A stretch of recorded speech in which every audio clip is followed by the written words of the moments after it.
Segunda carta aos Coríntios, capítulo 3. A nova aliança. Quando dizemos isso, será que estamos começando a nos elogiar a nós mesmos? Por acaso, como acontece com alguns, nós precisamos entregar cartas de recomendação para vocês ou pedi-las a vocês? Vocês mesmos são a nossa carta, escrita no nosso coração para ser conhecida e lida por todos. Sim, é claro que vocês são uma carta escrita pelo próprio Cristo e entregue por nós. Ela não foi escrita com tinta, mas com o Espírito do Deus vivo. Ela não está gravada em placas de pedra, mas em corações humanos. Dizemos isso por causa da confiança que temos em Deus por meio de Cristo. Em nós não há nada que nos permita afirmar que somos capazes de fazer esse trabalho, pois a nossa capacidade vem de Deus.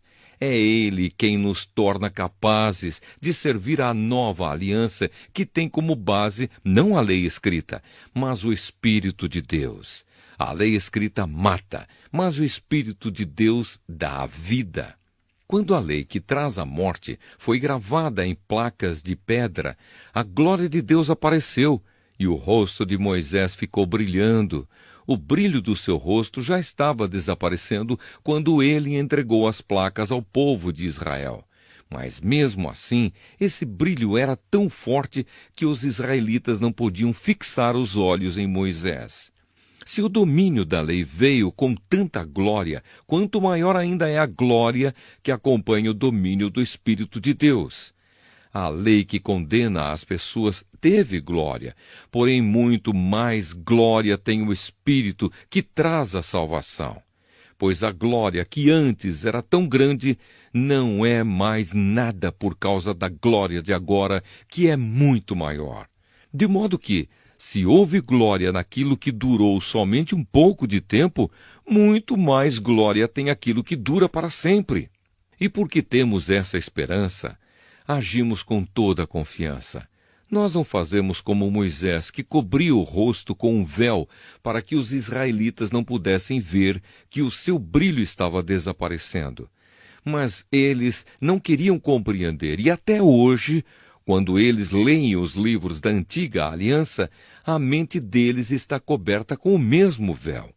E esse véu só é tirado quando a pessoa se une com Cristo. Mesmo agora, quando eles leem a lei de Moisés, o véu ainda cobre a mente deles. Mas o véu pode ser tirado, como dizem as Escrituras Sagradas. O véu de Moisés foi tirado quando ele se voltou para o Senhor.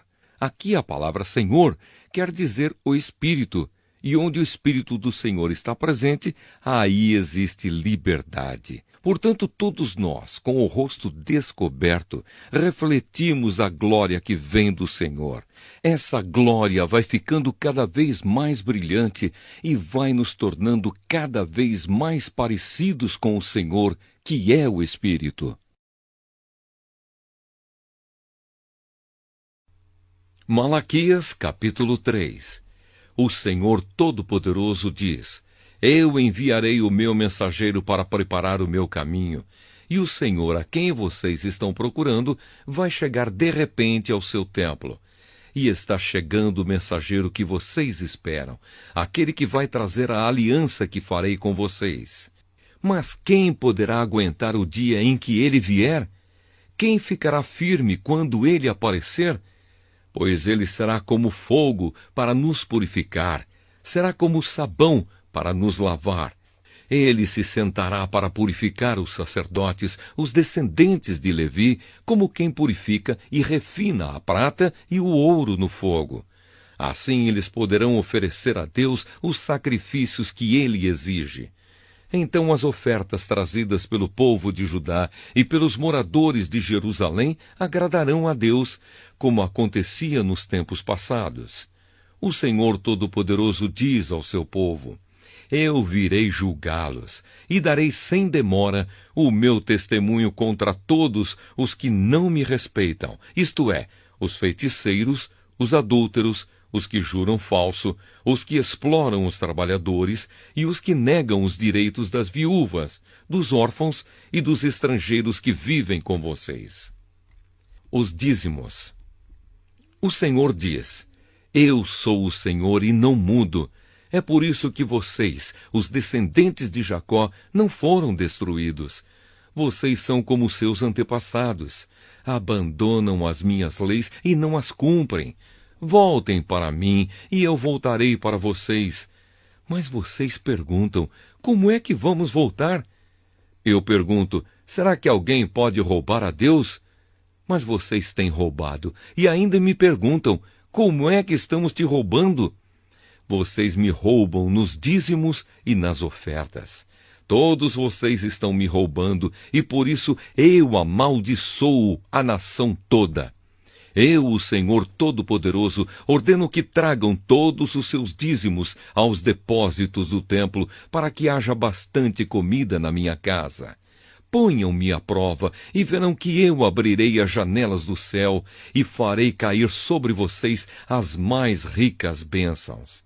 Não deixarei que os gafanhotos destruam as suas plantações e as suas parreiras darão muitas uvas.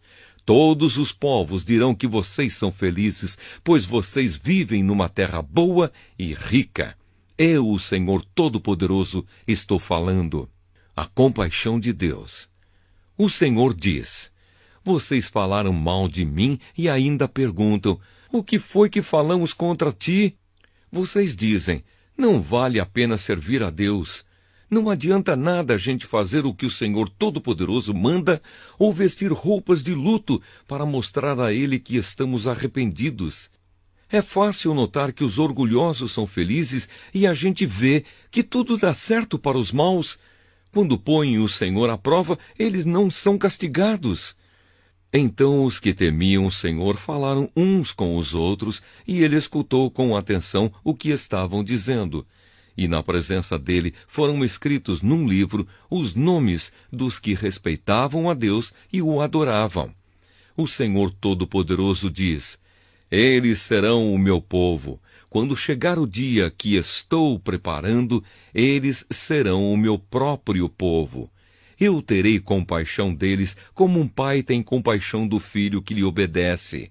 E mais uma vez o meu povo verá a diferença entre o que acontece com as pessoas boas e com as más, entre os que me servem e os que não me obedecem.